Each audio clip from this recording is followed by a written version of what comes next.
السلام علیکم. زم ستاسو ورور ستاسو ملګری عزیر جان.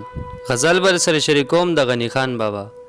غزل سده سه دی چې تش په منځونو د واګانو او تسبو خو نه ده، مسلمانی سه پروجو او تراو خو نه ده. تش په منځونو د واګانو او تسبو خو نه ده، مسلمانی سه پروجو او تراو خو نه ده.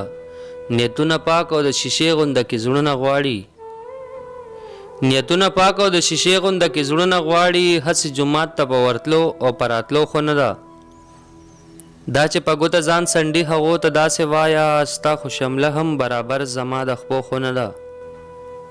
دا چې په ګوته ځان سنډي هغو ته داسې وایه، ستا خو شمله هم برابر زما د خپو خو نه ده. سترګې د بیا په رنجو ډکې ډکې تورې کړلې، بیا اراده خو دې زمونږ د ویشتو خو نه ده. او ستا د قسم وی ای غنی چې ته هیڅ غم ونه کې، ستا د قسم وی ای غنی چې ته هیڅ غم ونه کې. پتا به ننګ کوي ستا مینه بې پښتو خو نه ده. تش په منځونو د واګانو او تسبو خو نه ده، مسلمانی سه په روجو او تراوه خو نه ده. والسلام.